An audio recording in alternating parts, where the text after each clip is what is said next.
Dok, Yap, kenapa? kok ketemu lagi kita ya? Ya memang harus siaran katanya. Oh iya ya. Aduh. Oke. Ini yang lagi rame sekarang apa sih? Itu ketangkep, udah divonis. Udah divonis? Pak Juliari Batubara, mantan Menteri Sosial ya, akhirnya divonis berapa tahun kemarin ya? Kalau nggak salah. 12 tahun 12 kalau nggak salah ya. iya, gitu. 12 tahun korupsinya senilai sekitar 32 miliar sekian, dana bansos Covid ya kalau nggak salah. Iya. Fit. Terus ya itu. Tapi memang kena pasalnya pasal korupsi sih ya. Jadi bukan korupsi tengah bencana. Jadi memang yang ditaruh di ini yang dijadiin tuntutan jaksa sih di situ. Jadi memang makanya kenapa hukumannya nggak maksimal. Jadi Lebih ringan jadi ya?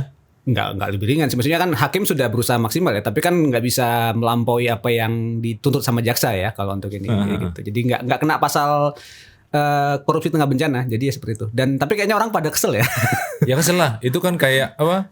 Ya ada yang bilang tuh, aku jadi ingat kata temenku, hukum itu tumpul ke atas, tajam ke bawah gitu. Oh, ya iya sih, tapi ya yang nggak tahu itu kan ini sih sebenarnya kalau keselnya karena kalau aku ngeliat sih gini Bang, nggak tahu ya kalau Abang ngeliatnya gimana. Tapi kalau aku ngeliat orang butuh lampiasan emosi gitu, jadinya ya akhirnya ke pribadi gitu ya. Yang oke, memang ada kesalahan di beliau, tapi sebenarnya yang harusnya dimarahin lebih lagi itu bukan sekedar pribadi ya, karena kalau bukan yang korupsi kan? Iya, maksudnya ya memang yang korupsi itu koruptor salah gitu ya, benar itu. Tapi kalau kita marahnya cuma ke satu orang dan ke satu orang tuh seolah-olah jadi semua kekesalan timbul di sana gitu. Kita nggak ngelihat masalah lebih esensinya gitu, bahwa ya kita punya sistem yang korup gitu. Jadi ya satu atau dua orang mungkin bisa dijadiin tameng dan kambing hitam gitu, tapi ya bukannya dari dulu gitu. Iya itu makanya kan gitu kan, kalau bicara soal apalah misalnya harus hukumannya harus keras gitu ya. Ya bisa jadi ada masalah di soal tuntutan dan di pengadilan gitu kan. Jadi ya di balik itu berarti ada masalah yang besar kan gitu kan. Kalau kenapa harus korupsi, jadi seolah-olah kementerian itu jadi ladang untuk menuai sesuatu lah gitu kan, untuk dapat sesuatu, ya berarti kan ada masalah di birokrasi kita gitu ya. Jadi bukan cuma sekedar satu atau dua orang yang salah gitu ya, bisa jadi ini sistem gitu ya. Iya, bisa jadi bukan cuma dia kan, sebenarnya banyak banget ya kayak gitu. Aku ngelihatnya juga aku cukup kaget ya. Maksudnya ini bukan persoalan mana yang berat, mana yang ringan, bukan, tapi bahwa koruptor itu adalah tindakan yang sangat salah, melanggar hukum, melanggar kemanusiaan, dan itu menyengsarakan kepentingan rakyat. Apalagi tengah bencana kayak sekarang. Apalagi tengah bencana. Nah, harusnya kan memang hukumannya itu sesuai lah. Artinya sepantasnya memang untuk mendorong efek jerah. Ya. Gitu. Jadi misalnya kayak di Cina nih. Kalau Cina kan hukum mati. Kan sampai presidennya bilang sediakan 100 peti, 99 untuk yang koruptor, 1 buat saya kalau saya korupsi. Ya. Nah, artinya mereka memang struggle dan mereka memang fix mereka melawan korupsi karena bahayanya luar biasa gitu kan. Nah, jadi kalau kayak ini kan yang kasus yang kemarin ini yang rame ini Pak Juliari kan, memang aku juga melihat bahwa ada banyak ya cacian masyarakat itu lewat sosial media dan macam-macam yang memang itu sebenarnya itu menurutku itu kurang elegan juga maksudku. Iya sih, dan ya tapi itu wajar ya, kesel tuh wajar sih ya. Tapi kesel wajar, tapi kan artinya ya itu tadi bahwa ini kan bukan masalah satu. Bukan maksudnya ini bukan tindakan yang dilakukan seseorang. Ini tuh berjamaah gitu loh. Iya. Nah, ini ada sistem juga yang salah di dalam. Betul. Nah, kalau kita misalnya cuman ke korban, artinya kita anggaplah korban yang tanda petik korban lah ya, korban korupsi, korban yang memang dia juga mungkin mau korup gitu ya. Jadi pelaku dan inilah ya. Pelaku dan korban lah kira-kira gitu. Nah, ini kan pasti ada sesuatu yang menyebabkan gitu loh. Iya. Dan kita aku pikir kalau ini dia juga sekarang dihukum nih ya. Artinya hukumannya sedang rame bahwa kok ringan banget, kok lucu banget sih kok misalnya hakim memperingan karena alasan dibully, mengalami kerugian mental segala macam gitu. Nah, kita bukan ke tersangkanya harusnya misu-misu atau mencaci maki, tapi ke sistem gitu. Karena sistem yang memang akan memutuskan gitu loh. Betul. Kalau pelaku-pelaku di sistemnya korup, ya memang hasilnya akan korup. Dan maksudnya semua terdakwa juga bakal meminta supaya diperingan hukumnya kan gitu. Apapun kasusnya lah ya. Misalnya aku pribadi nih, aku pribadi kalau misalnya di kasus memang nggak bisa apple to apple ya. Jadi kayak misalnya kasus dulu Direktur Merpati, Bang Hotasina Baban, kebetulan memang dekat sekali. Dia nggak korupsi. Sudah itu Amerika sudah bilang bukan dia korupsi, bukan yang ini ya kesalahan leasing pesawat. Betul. Bukan dia pelaku kejahatannya. Pelaku kejahatannya itu di Amerika dan sudah divonis. Tapi di Indonesia dia juga dijadikan tersangka. Nah, dihukum menurutku berat karena dia tidak terbukti gitu loh. Tidak terbukti dia korupsi. Tapi ini kan sudah terbukti korupsi, kok hukumannya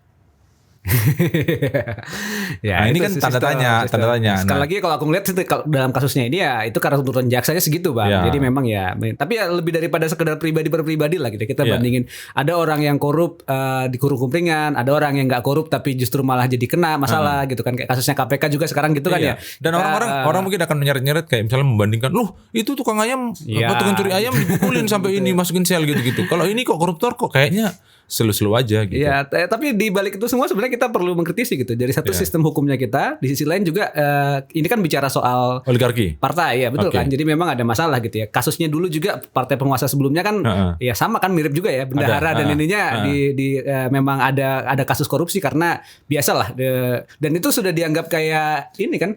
Ya itu bukan rahasia umum lagi. Iya gitu kan, kita udah sama-sama tahu lah kalau megang departemen apa bagi-baginya di mana, kementerian apa bagi-baginya di mana gitu.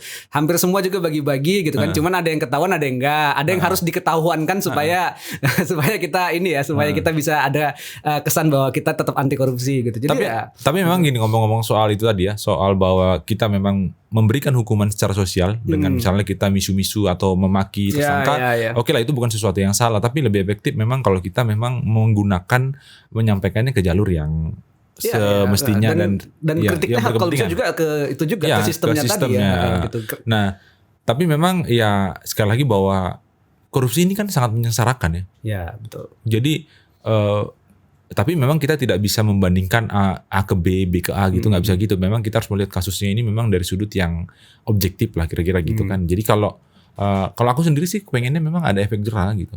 Karena kayak penjara itu nggak ada efek jerah kan. Sampai hari ini nggak ada, koruptor tetap aja ada gitu. Ya kan, dan bisa menonton tenis bang. dan lucunya kan gini, hari ini dijadikan tersangka koruptor, besok udah agamis pakaiannya gitu. Iya bisa jadi begitu. Nah, itu kan bisa juga.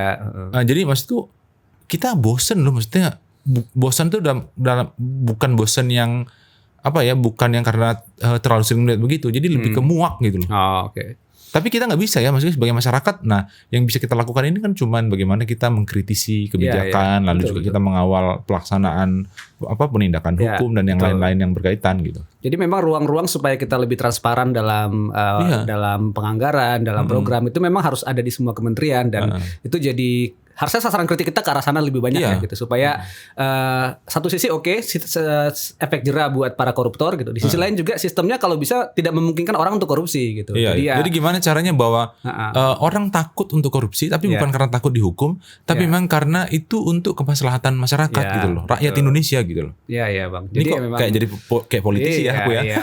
Bentuknya nanti pasti gitu kan, pengaturan anggaran, terus e-budgeting dan macam-macam lah, cara-cara yang lebih transparan untuk mengelola anggaran. Sebenarnya harusnya begitu, cuman kan ya itu panjang sih kalau itu. Jadi maksudnya kalau mengkritik itu susah kan, jadi lebih enak memaki orang langsung gitu. Jadi memang tapi kan butuh diluapkan emang emosi karena di tengah pandemi ini kan tegangan tinggi semua kan gitu kan. Nah, tapi ya mudah-mudahan lah ya hukum kita makin baik dan memang mudah-mudahan tindakan korupsi itu berkurang secara masif lah ya di negara kita ini. Dalam tanda petik sebenarnya hasilnya Pak Juari kali ini. Pak Juari dia kena banyak dan di balik dia mungkin masih banyak lagi yang bisa dimaki sebenarnya, tapi ya begitulah. Kita harus fair untuk melihat ada permainan itu gitu. Oke. Kalau gitu thank you, Dok. Ya, kapan-kapan kita ngomongin korupsi lagi enggak nih? Lama kan nanti kalau kesering karena udah terlalu banyak kasus korupsi, nanti kita jadi berbulan-bulan di podcast. Oke. Thank you kawan-kawan semua yang telah lihat. Thank you. Yo.